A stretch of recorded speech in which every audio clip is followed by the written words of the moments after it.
Hey guys, just a few last things to finish on this GE212 radio. First up is the tuning knob. If you recall my earlier video, it was broken. So I'm going to try to glue it back together using this Loctite two-part epoxy that's specially formulated for plastics. I've never tried it before, but I looked through the glues at my local home improvement center, and this seemed to be the best suited for gluing plastic together. I think somebody tried to glue this together before because it seemed like there was some glue residue in there. So I took some 220 grit sandpaper and sanded it clean. Now I'll need to open this up, squirt a little bit of each side out to mix it up. I'll use some toothpicks and apply glue to both pieces and somehow hold this in place while the glue sets up. I think it takes 20 minutes set time, so maybe I'll use some tape, I think, to wrap around there. So far so good. I really like this stuff. It definitely looks and smells different than the two-part epoxy I've used before, so definitely a different kind of formulation. It's kind of milky. I guess they say it also works as a filler in addition to glue, which is great because there were some voids on this. So I applied glue to both surfaces and pushed it together, and actually it's only been a couple minutes, but it's set up and kind of holds on its own, so I don't even see a need to clamp it or anything. So now I guess I'll just have to leave it alone for at least 20 minutes, and hopefully it'll hold up. It's been about 45 minutes and the glue has set up really nice and hard. Very happy with the results. That's a really strong join there. So I don't think I'll have any problems with this knob on the radio.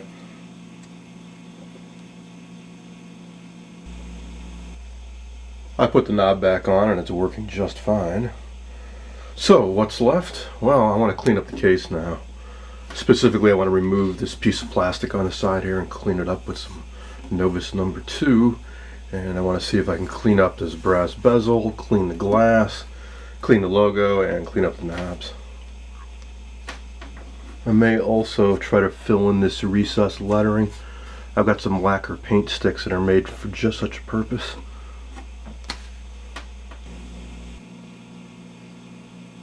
I've removed the chassis from the cabinet, and now I'm attempting to remove this piece of plastic trim.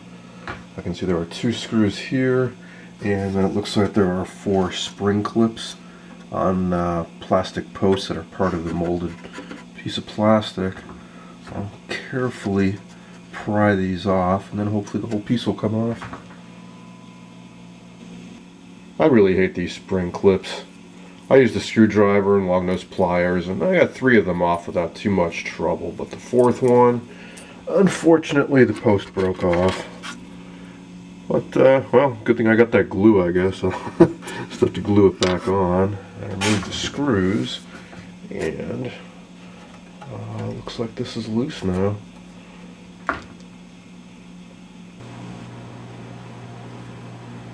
Let's see, it should be loose. I can just pull it straight off. There it comes. Ugh, pretty dirty on the back side there. Be much easier to clean. That's not so nice. That brass ring around the dial there, they just bent over the tabs.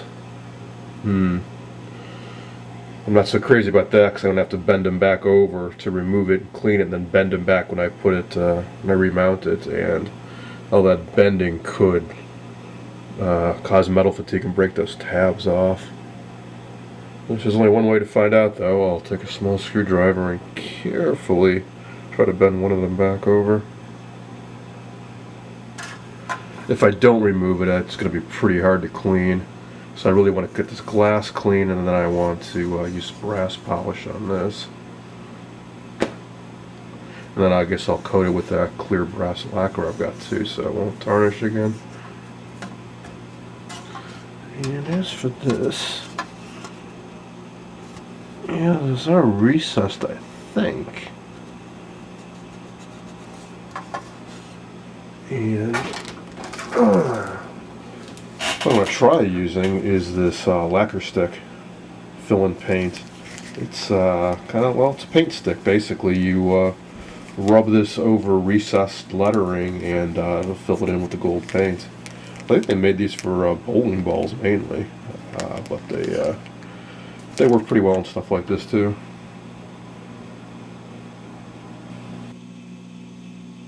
So far so good. I took a small flat-bladed screwdriver and a small pair of needle nose, and I've been carefully bending these tabs over, and I managed to bend all four without breaking anything. So now, with a little bit of pressure, I can pop this out. Oh, I also was able to get the logo out. It was held on with yet another metal clip. This should polish up real nice, just like the one on the GE 810 TV did. Alright, I got it out. Now this may seem like a lot of work to some of you, but it's so much easier to clean now. Look at this glass, it's filthy now. I can completely clean this. I can polish up the brass, I can polish up this brass, clean up the plastic really good, and then put it all back together carefully. There's a rubber gasket or paper gasket. Should be able to reuse that. Alright, now for cleaning, I'll just use some plain old Windex glass cleaner for this, and I will use Simichrome metal polish on the brass, and I will use good old Novus number 2 to clean the plastic, and then finally give it a spritz of this stuff, which keeps the plastic really slick and nice looking.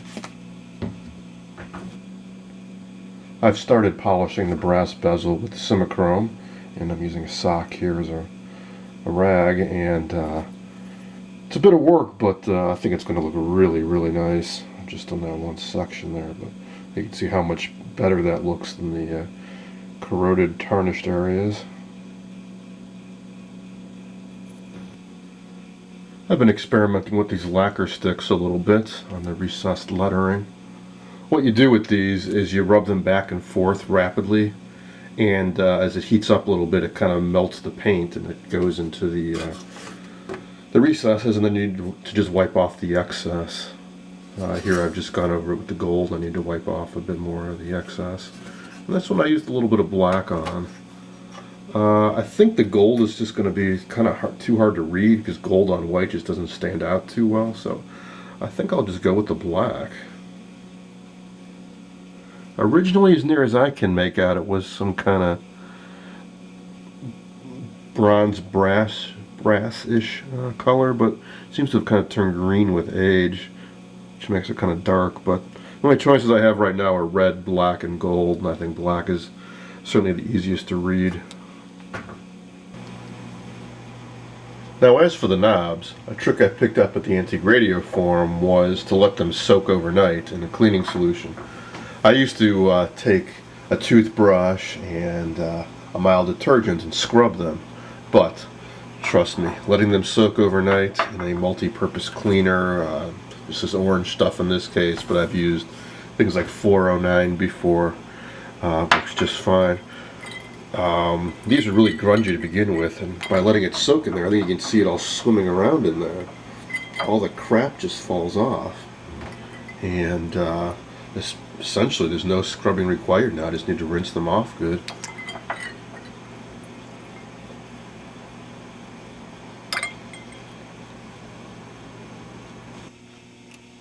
I made some pretty good progress over the last few days. Here's the cleaned up knobs. I finished polishing up the brass and sprayed it with this lacquer, especially formulated for brass, so it won't be tarnishing again anytime soon. Cleaned up the dial glass. I finished polishing up the plastic, and I was able to glue that broken off post back on. Main thing left on this is I need to still fill in this lettering. I'll save that for last. As for the cabinet, I really want to refinish it so it matches the GE 810 TV I recently restored, but I can't do that while the weather's this cold. It should really be at least 70 degrees if you're going to be spraying lacquer outside. So probably a good 5 months before I can do that. In the meantime, I think I'll just rub a little Howard's Restore finish so it looks a little bit nicer while it sits on a shelf awaiting refinishing. Then there's a dial pointer. If you recall, it had all corroded and broken away on this. All I was able to salvage is the actual red pointer, but there's a white kind of knob and a knurled shaft that slides onto the tuning dial. Well, that had all completely disintegrated. This I'm going to try to just put between maybe some books and flatten it out. And then for a shaft, well, there's a fellow restorer who has the ability to create molds and cast plastic resin parts, and he's trying to make one. But in the meantime, I think what I'm going to do is dig through all my knobs. I've got like 5 or 6 boxes like this of knobs, and try to find one that's kind of a white plastic that's got the right diameter knurled shaft to slide onto the tuning shaft. And then I can kind of slit into the knob itself, maybe file it down or sand it to make it look nice, and put that red pointer into it. So far I haven't found anything even close, but I have quite a few knobs to look at, so I imagine something will turn up.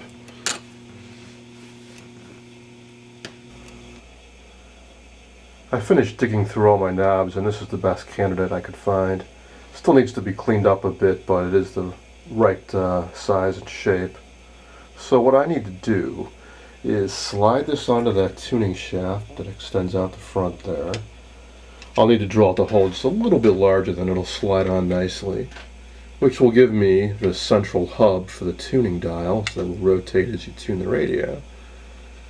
And I was able to flatten out this red pointer almost completely. I used some heat and some weight, just a little bit further to go. Now the way this was originally is the knob had a slot cut into it, so I'll take a thin saw blade and cut a notch into this, or a groove, right on a couple of these knobs that stick out, like right like that, and then set this in a bit. You can kind of see the traces of how the old one was set into a white hub like this too, and then slide the whole thing in the radio, and I think that'll actually work out quite nicely. Well, it took a lot of cutting and filing and sanding and buffing and such, but eventually I was able to cut one of these knobs down into this, which fits nicely on this shaft, and plastic pointer fits in like so, and rotates and you turn the knob. Now I need to glue this together a bit and get this centered, but otherwise I think that's going to work out just fine.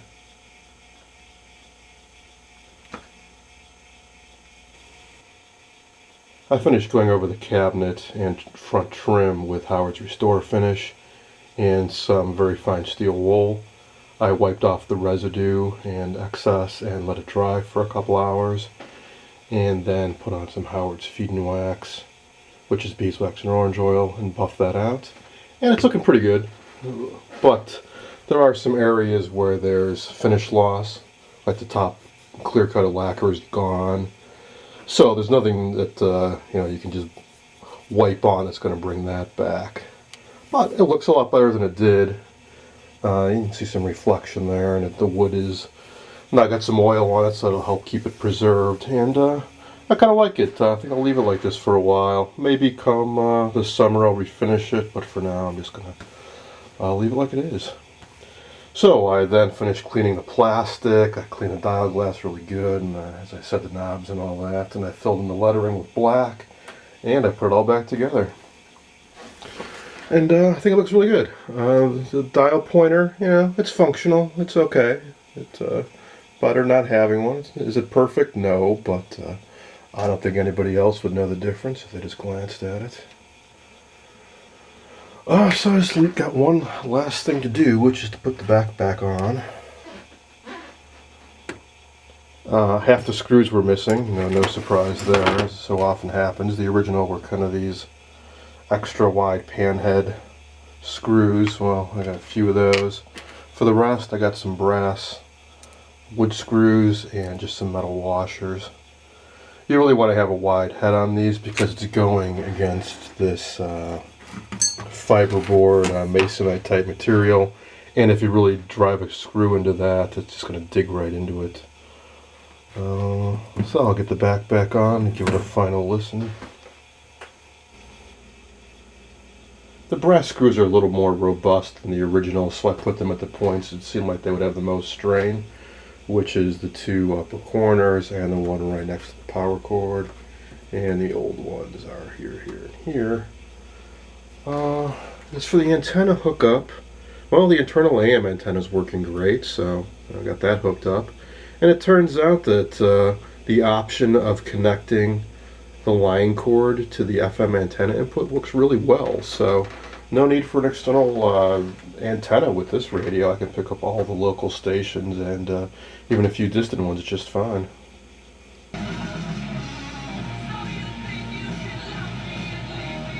Here's a look at it playing one last time. Now, if you recall, the reason I got this was because it matches the GE810 TV I recently restored, so they look really cool side by side. The top of this TV though is at a bit of an arc, so I put a cloth under there, otherwise the radio wobbles a little bit, but I wouldn't leave it like this anyways. I refinished this cabinet and there's no way I want to have any chance of these feet scratching the top of this, so I'll have to find a little table or bookcase to put that radio in. Alright, so I hope you enjoyed this restoration series on the GE212 radio. Now on to bigger and better projects.